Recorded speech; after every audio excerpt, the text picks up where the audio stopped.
News channel, మీ CEO ఆకుల చంద్రమోహన్. కష్టకాలంలో ఉన్న రాజకీయ నాయకులకు వాళ్ళని గోరంత కొండంతగా చూపించాలి. అదే జర్నలిస్టు కష్టకాలంలో ఉంటే ఎవరు ఫోన్లు లిఫ్ట్ చేయరు, మాట్లాడే ప్రసక్తి ఉండదు. వాళ్ళ అవసరాల కోసం జర్నలిస్టులను ఉపయోగించుకోవడం తప్ప మిగతా వాటికి మాత్రమే ఫోన్లు ఎత్తరు. అవసరం ఉంటే మరీ పిలిచి ఇది రాయండి, అది చేయండి, ఇది చేయండి అంటారు. ఒక జర్నలిస్టుకు ఒక చిన్న సమస్య వచ్చి ఎన్నో వ్యత్యాసాలకు మనగోడి ప్రయాసపడి యాక్సిడెంట్ అయ్యి ఎంతో కష్టాలలో ఉంటే తెలిసి కూడా తెలియనట్టు నటించే ఈ రాజకీయ వ్యవస్థలో ఉన్న నాయకులందరికీ హ్యాండ్స్ ఆఫ్. డబ్బులు ఎదుగుతున్నారు. మీ నాయకుడు ఆరోగ్యం బాగలేదంటే ప్రార్థనలు, కీర్తనలు అన్నీ చేస్తున్నారు. ఇంకో నాయకుడు జన్మదిన వేడుకలంటే అన్నదానాలు అన్నీ చేస్తున్నారు. మరి నిరుపేద జర్నలిస్టులు ఎంతో మంది ఉన్నారు. వారి వివరాలు కనుక్కొని వారికి ఏదో జీతభత్యాలు వచ్చే రాగా మీరు ఒక జీవో తెస్తారని ఆశిస్తే ఏది ఎవరూ పట్టించుకోలేదు. మీ అవసరం ఉన్నప్పుడు జర్నలిస్టులు మీకు అవసరం. మీ అవసరం తీర్చానే జర్నలిస్టులు ఎవరు లేదు, అవసరమే లేదు. అయినా కూడా ఇప్పుడున్న జర్నలిజంలో ప్రతి ఒక్కరూ నేర్చుకున్నారు. ఎందుకంటే మీ వార్త పెట్టారే ఒక 500 నోటు, 500 నోట్లో జైలు పెడితే వాళ్ళు వెళ్ళిపోతున్నారు. అంటే ఇది ఇంతే కదా అనేది జర్నలిజం అనేది మీరు అర్థం చేసుకునేసి ప్రజలంతో మీ మీటింగ్ ఎంతో అయిపోతానే అంతే. ఇక తర్వాత వాళ్ళ అవసరం లేదు మీకు. మళ్ళీ మీకు అవసరం వచ్చినప్పుడు మళ్ళీ వాళ్ళకి ఫోన్ చేసి పిలిపించుకుంటారు జర్నలిస్టులు. ఇది కానీ వాళ్ళు కష్టాల్లో ఉంటే ఆదుకుందాము,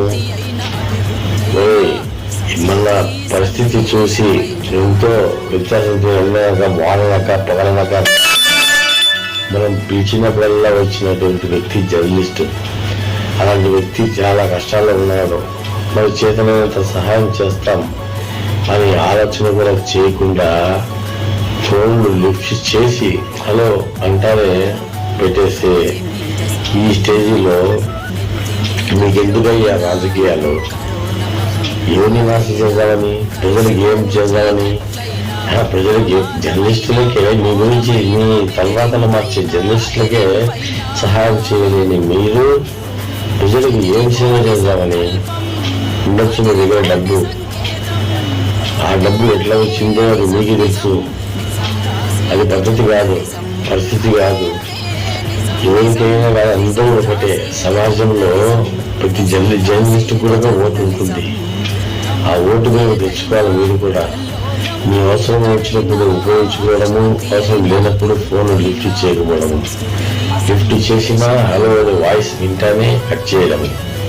అంటే ఇది మీ అవసరాంత స్నేహం, ఆత్మద్రోహమే కదా ఇది చాలా తప్పు.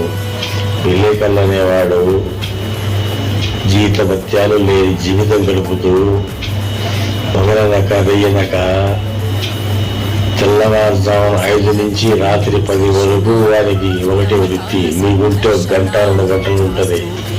వాడు చేసే ప్రతి ఒక్క పల్లెల్లో టెలికమ్యూనికేషన్ లేని ఏరియాల్లో కూడా జరిగినటువంటి సంఘటనలను పూర్తి ప్రజల్లోకి తెచ్చేవాడే జర్నలిస్ట్. వీడు ఇంత కష్టాలను ఉన్నాడే అని తెలిసి కూడా మీరు ఎందుకు పట్టించుకోలేదు నాకు అర్థం కావట్లేదు. అంటే మిమ్మల్ని డబ్బులు అడిగామా, ఏమన్నా అడిగామా చెప్పండి, ఆలోచించేయండి. ఈరోజు శ్రీ నారా చంద్రబాబు నాయుడు గారి జయంతి సందర్భంగా పుట్టినరోజు జన్మదిన శుభాకాంక్షలు ఆయనకు తెలుపుతున్నాను. తెలుగు పార్టీ కార్యకర్తలు, తెలుగు పార్టీ నాయకులు, మీరు కూడా ఒకరు జర్నలిస్టులను చిన్న చూపు చూడొద్దండి. ఎందుకంటే మేము లేని మీరు లేరు. మీరు గోరంత చేస్తే కొండంత రాసేవాళ్ళం మేము. అది గుర్తుపెట్టుకొని మసులుకోండి. ఏడుగురు జీవితాలు ఎలా ఉంటాయో ఆ దేవుడు నిర్ణయిస్తాడు. ఇదే నా చిట్ట చివరి మీకు చెప్పేది. నేను ఒకటే, ఎదురులేమో ఇస్తాం 10 ఉంటాలు అనుకున్నారు అందరూ. నేను అలాంటి వాడిని కాదు కదా, తెలుసు, అందరూ తెలుసు మీకు. ఏదైనా ముక్కు చుట్టి మనిషిని మీరు చూసి ఆచితూచి అడుగులు వేసుకోండి. అంతేగాని ఫోన్లు లిఫ్ట్ చేయకపోవడము, పనిలో ఉన్నాను మన మాట్లాడతాను పెట్టడము, ఇది చాలా తప్పు. ఒక చిన్న ఇన్సిడెంట్ అంతే. ఒక జర్నలిస్ట్ యాక్సిడెంట్ జరిగితే అది సింపుల్గా పోతుంది అనుకుంటే సీరియస్ అయింది. ఈ పోలీసుల వరకు పోయింది. కాకపోతే కొంచెం టైం పడుతుంది. మా లాయర్ ఎస్ఎండి గారు భాషా గారు చూసుకుంటాడు. ఆయన అంత కేసు టేకప్ చేస్తాడు. సాల్ ఎందుకంటే పేదోడే సహాయం చేస్తాడు. ఇందులో ఎవరు చేయడు.